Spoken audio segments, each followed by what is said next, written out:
Dog collars. Which type is best for your dog? Every dog needs a collar, chiefly because they need something on which to hang their leash, license, ID and rabies vaccination tag. There are so many styles of collar out there that it's easy to get one that reflects your dog's, or your, personality, but collars serve purposes beyond identification and decoration, and not all kinds of collars are appropriate for all, or even any, dogs. Read on to figure out which type of collar is best suited to your beloved pooch. Regular collars. Flat collar. This is the standard collar for dogs. It has a buckle or plastic snap, quick release, closure and a ring for attaching identification tags and leash, and is available in many colors and designs. A flat collar should fit comfortably on your dog's neck. It should not be so tight as to choke your dog, nor so loose that they can slip out of it. The rule of thumb says you should be able to get 2 fingers underneath the collar. Martingale Collar. The Martingale Collar is also known as a limited slip collar. This collar is designed for dogs with narrow heads such as greyhounds, Salukis, Whippets and other sighthounds. It is also useful for a dog of any breed who is adept at slipping out of their collar, or for fearful dogs who may try to retreat while out on a walk. A Martingale collar is a must-have for anxious and fearful dogs. The Martingale consists of a length of material with a metal ring at each end. A separate loop of material passes through the 2 rings. The leash attaches to a ring on this loop. When your dog tries to back out of the martingale, the collar tightens around their neck.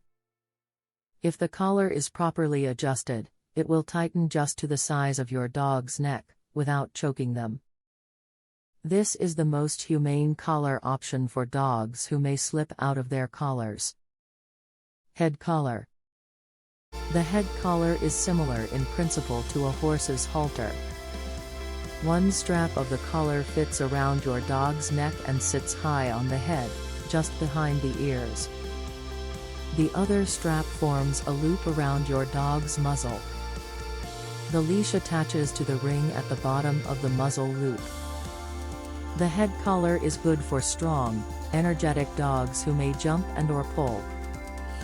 Because the halter is around your dog's muzzle, instead of their neck, your dog loses a great deal of leverage and they are unable to pull on the leash with the full weight of their body. To be effective, the head collar must be properly fitted. As with any training equipment, the head halter is not intended to be used in a jerking or yanking fashion, but rather to gently steer your dog in the direction you need them to go. Some manufacturers include instructions and a DVD with the collar. Otherwise, ask your dog trainer or a knowledgeable sales clerk for assistance with fitting. Proper fit and use should minimize the risk of injury to your dog. It may take some time, patience and lots of treats to get your dog accustomed to wearing a head collar. Put it on them for short periods while giving your dog lots of high-value treats until your dog is comfortable in the collar. Then they should only wear it when you are taking them out on a leash. Don't leave the head collar on your dog all the time. Eventually they will manage to pull off the muzzle loop and use it as their chew toy. Aversive Collars. Aversive collars, or collars that rely on physical discomfort or even pain to teach a dog what not to do, are not a humane option. While they may suppress the unwanted behavior, they don't teach the dog what the proper behavior is, and they can create anxiety and fear, which can lead to aggression. Positive reinforcement training methods, ones that use rewards, are more effective and strengthen the relationship between you and your dog. Choke chain collars. As the name implies, this collar is made of metal links and is designed to control your dog by tightening around your dog's neck, an often painful and inhumane training tool. Unlike the Martingale collar, There is no way to control how much the choke chain tightens, so it's possible to choke or strangle your dog. It can also cause other problems, such as injuries to the trachea and esophagus, injuries to blood vessels in the eyes, neck sprains, nerve damage, fainting, transient paralysis, and even death. It is very easy to misuse choke chains, and with all the humane, effective collars on the market, choke chains are unnecessary and should not be used. Prong or pinch collars. The prong or pinch collar is similar in design to the martingale. However, the control loop that the leash is attached to is made of chain. The loop that fits around your dog's neck is made of a series of fang-shaped metal links, or prongs, with blunted points. When the control loop is pulled, the prongs pinch the loose skin of your dog's neck. Similar to choke chains, these collars can be easily misused and should not be used. Shock collars. Shock collars use electric current passing through metal contact points on the collar to give your dog an electric signal. This electric signal can range from a mild tickling sensation to a painful shock. Shock collars may be sold as training devices, although more and more companies are pulling them from the shelves. They are also used with pet containment, electronic fencing systems. Shock collars are often misused and can create fear, anxiety, and aggression in your dog toward you or other animals. While they may suppress unwanted behavior, they do not teach a dog what you would like them to do instead, and therefore should not be used.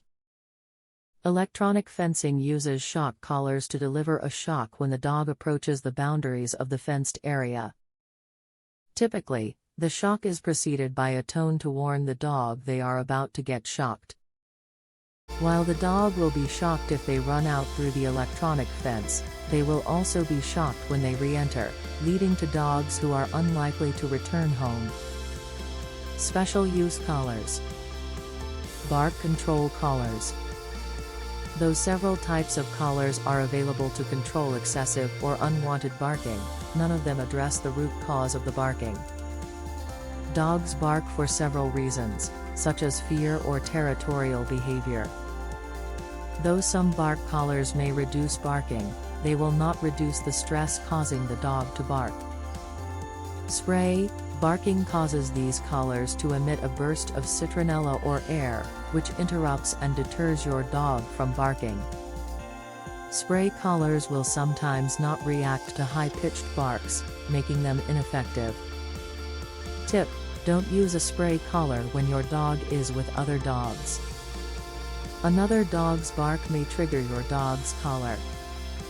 Ultrasonic. When your dog barks, the ultrasonic collar interrupts them by emitting a sound only your dog can hear. How to get your dog to stop barking. Flea/tick collars. These collars are impregnated with chemicals and help protect your dog against fleas and ticks. They are worn in addition to a regular collar.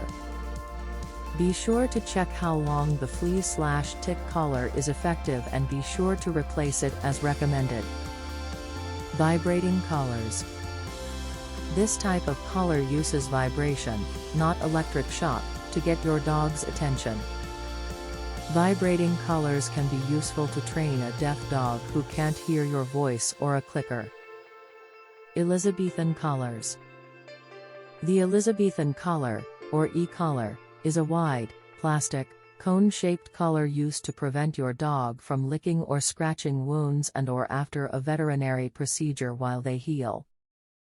Typically, tabs or loops on the Elizabethan collar can be attached to your dog's regular collar.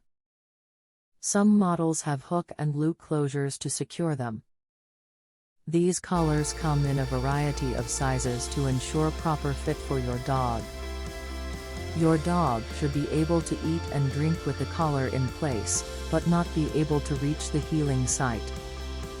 If your dog will not tolerate an Elizabethan collar, there are other options available, including soft, round collars that don't impact your dog's ability to move around or see clearly.